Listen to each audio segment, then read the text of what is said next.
Morning बच्चों, आज class 10th के अध्याय नंबर 14 ऊर्जा के स्रोत के बारे में हम चर्चा करेंगे।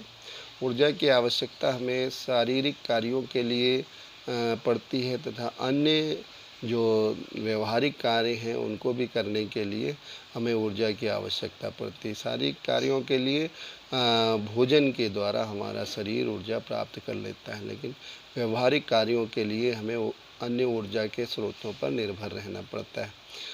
ये ऊर्जा के स्रोत को हम दो भागों में विभक्त कर सकते हैं, परंपरागत ऊर्जा स्रोत और गैर परंपरागत ऊर्जा स्रोत।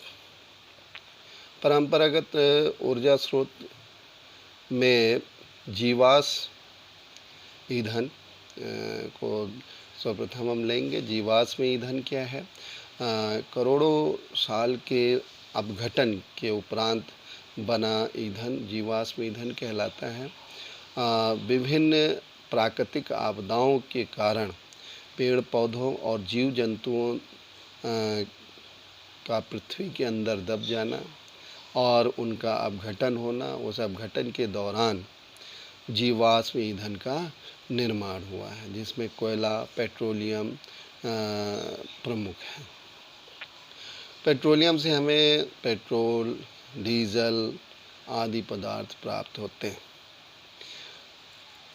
जीवाश्म ईंधन इसलिए इनको कहा जाता है क्योंकि ये बहुत सालों तक ज़मीन के अंदर दबे रहे और उन जीव जंतुओं के अंश हैं, पेड़ पौधों के अंश हैं, जो करोड़ों साल तक अपघटन द्वारा इस ईंधन के रूप में परिवर्तित हुए हैं। जीवाश्म ईंधन के अलावा हम इसकी सहायता से, जीवाश्म ईंधन की सहायता से हम विद्युत धारा उत्पन्न कर सकते हैं, विद्युत उत्पन्न कर सकते हैं। तापीय संयंत्र में विद्युत उत्पन्न करने के लिए हमें कोयले का दहन करना होता है। कोयले के दहन से वाष्प बनती है और वाष्प से टरबाइन घूमती है और टरबाइन के घूमने से विद्युत उत्पन्न होती है।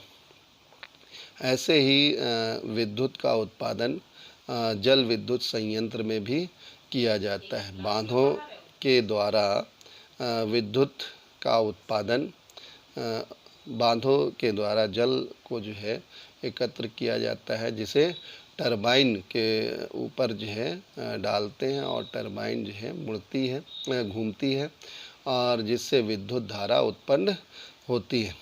तो इस प्रकार से हम जल विद्युत संयंत्र में विद्युत धारा उत्पन्न करते हैं।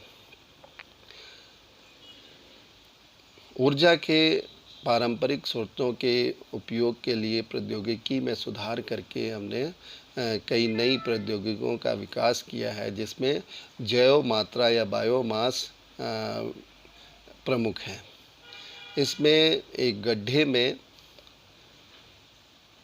जैसा कि चित्र में दिखाया जा रहा है, एक संयंत्र बनाया गया है, गड्ढा बनाया गया है, जिसके अंदर हम गोबर का और अन्य जो जैव मात्रा है उसका घोल, जिसको हम जो है सैलरी कहते हैं, सैलरी को जो है डालते हैं और वो अंदर जा कर के अपघटित होता है। इसके ऊपर एक गैस की टंकी लगी होती है, गैस की टंकी के ऊपर गैस निर्गत करने के लिए पाइप लगी होती है।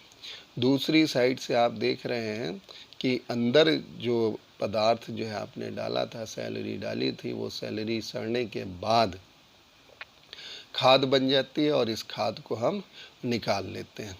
फिर पुनः सैलरी डालते हैं और अपघटन होता है। अपघटन के दौरान methane, oxygen, hydrogen sulphide, hydrogen आदि गैसें इसमें बनती। तो हम इस गैस का उपयोग भोजन बनाने के लिए कर सकते हैं, प्रकाश के लिए कर सकते हैं। उन्नत गांवों में इस प्रकार के संयंत्र लगे हुए हैं, जहां से जो है बायोगैस बनाई जाती है और उसका उपयोग गांव के लोग कर रहे हैं। पवन ऊर्जा के लिए जो है पवन चक्कियों का इस्तेमाल किया जाता है। पवन चक्कियाँ हमेशा ऐसे स्थानों पर लगाई जाती हैं जहाँ पवन का वेग कम से कम 25 किलोमीटर प्रति घंटा हो, जिससे जो है टरबाइन को घुमाया जा सके और टरबाइन घूमने से विद्युत धारा उत्पन्न होगी। समुद्री क्षेत्रों के आसपास पवन ऊर्जा का उत्पादन बहुत उपयुक्त रहता है। डेनमार्क ऐसा देश है जिसको जो है पवनों का देश कहते हैं। यहाँ की 25% से अधिक विद्युत आपूर्ति पवन ऊर्जा द्वारा की जाती है। यह देश लगभग 380 मेगावाट विद्युत उत्पन्न करता है। हमारे देश में लगभग तमिलनाडु में कन्याकुमारी के समीप जो संयंत्र लगा हुआ है वो लगभग 380 मेगावाट विद्युत उत्पन्न करता है।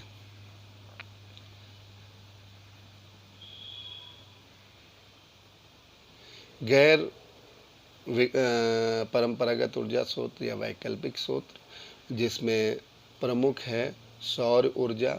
सौर ऊर्जा का उपयोग हम ऐसे कर सकते हैं कि ये जो है अनवरत है, ये जो है नष्ट नहीं होता है, ये जो है इसका इस्तेमाल हम बड़ी मात्रा में कर सकते हैं। हमारे देश में अधिकांश समय सौर ऊर्जा प्राप्त की जा सकती है। लगभग 5000 ट्रिलियन किलोवाट घंटा सौर ऊर्जा हमें प्राप्त हो सकती है। तो इसका अगर समुचित उपयोग किया जाए तो हमें अन्य प्रकार की ऊर्जाओं की आवश्यकता नहीं पड़ेगी। सौर ऊर्जा के लिए सौर पैनल बनाए जाते हैं, जिसमें जो है सौर सेल मिलकर के सौर बैटरियाँ, और इससे जो है जो सूर्य की ऊर्जा है ये अवशोषित करके ये उसको विद्युत में परिवर्तित कर देती हैं। घर की विद्युत के लिए भी सौर पैनल का इस्तेमाल किया जा सकता है। रास्ते की विद्युत के लिए, सड़कों की में जो है रोड लाइट के लिए, सिग्नल्स के लिए ये सौर पैनल जिनमें सौर सेल होते हैं उसे जो है उससे सौर ऊर्जा प्राप्त की जा सकती है। सौर लालटेन, सौर कूलर, सौर गीजर, ये विभिन्न प्रकार के संयंत्र हैं जिनका हम उपयोग सौर ऊर्जा द्वारा कर सकते हैं। सौर ऊर्जा से हम टेलीविज़न भी देख सकते हैं। सौर ऊर्जा से हम रेडियो भी सुन सकते हैं। सौर ऊर्जा से बल्ब, ट्यूबलाइट, इन सभी का इस्तेमाल कर सकते हैं। समुद्रों से जो है ऊर्जा प्राप्त करने के लिए ज्वारीय ऊर्जा, तरंग ऊर्जा, सागर तापीय ऊर्जा, ये 3 प्रकार की ऊर्जा हम प्राप्त करते हैं। जब ज्वार भाटा आता है तो हम उससे प्राप्त ऊर्जा का दोहन कर सकते हैं। इसके लिए सागर के किनारे संकीर्ण क्षेत्र में बांध बना दिए जाते हैं। इन बांधों में टरबाइन स्थापित कर दी जाती है। टरबाइन घूम करके विद्युत ऊर्जा प्रदान करती है।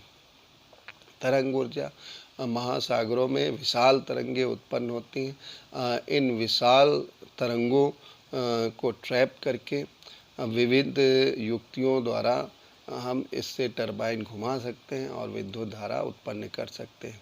महासागरीय तापीय ऊर्जा, इसमें जो है महासागर के तलहटी में जो तापमान होता है वो बहुत कम होता है, और जबकि जो है ऊपर की ओर तापमान अधिक होता है। अगर जो है इन दोनों के तापमान में 20 डिग्री का अंतर आ जाए तो हम जो है इस अंतर की वजह से हम टरबाइन घुमा सकते हैं और विद्युत धारा उत्पन्न कर सकते हैं। भूतापीय ऊर्जा, तप्त स्थल होते हैं भुरपटी गहराइयों पर, तप्त क्षेत्रों में पिघली चट्टानों को ऊपर ढकेलते हैं, जो कुछ क्षेत्रों में एकत्र हो जाती हैं। इन क्षेत्रों को तप्त स्थल कहते हैं। यहाँ से गर्म चश्मे निकलते हैं। गर्म चश्मे से जो भाप निकलती है, उस भाप से हम टरबाइन चला करके विद्युत धारा उत्पन्न कर सकते हैं। नाभिकीय ऊर्जा, नाभिकीय ऊर्जा में यूरेनियम है, प्लूटोनियम है, थोरियम है। इनका नाभिकीय विखंडन किया जाता है। नाभिकीय विखंडन करने के लिए न्यूट्रॉन की बमबारी की जाती है, जिससे इनके नाभिक टूटते हैं और बहुत अधिक ऊर्जा मुक्त होती है। इस ऊर्जा का उपयोग हम जो है धातुओं को गलाने के लिए भट्टियों में करते हैं, तथा कई प्रकार के अन्य कार्यों में भी इस ऊर्जा का इस्तेमाल किया जाता है। जहाँ अत्यधिक तापमान चाहिए होता है, वहाँ नाभिकीय ऊर्जा का इस्तेमाल किया जाता है। नाभिकीय विखंडन की प्रक्रिया में मूल नाभिक तथा उत्पाद नाभिकों के द्रव्यमान का अंतर डेल्टा एम और ऊर्जा ई में परिवर्तित हो जाता है। तो अल्बर्ट आइंस्टीन ने जो दिया था फार्मूला, ई बराबर डेल्टा एम सी स्क्वायर, उसके अनुसार बहुत अधिक मात्रा में ऊर्जा उत्पन्न होती है। भारत में तारापुर, राणा प्रताप सागर राजस्थान, कलपक्कम तमिलनाडु, नरौरा उत्तर प्रदेश, काकरापार गुजरात और वैगा कर्नाटक में नाभिकीय संयंत्र लगे हुए हैं। नाभिकीय विखंडन में नाभिकीय संलयन से कहीं अधिक ऊर्जा प्राप्त होती है, लेकिन ये ज़्यादा खतरनाक है। नाभिकीय संलयन में हाइड्रोजन के नाभिक आपस में जुड़ करके हीलियम का नाभिक बनाते हैं, जिससे अपार ऊर्जा मुक्त होती है। सूर्य की ऊर्जा इसी प्रकार के संलयन द्वारा उत्पन्न की हुई ऊर्जा है। बच्चों, आज इतना ही। धन्यवाद।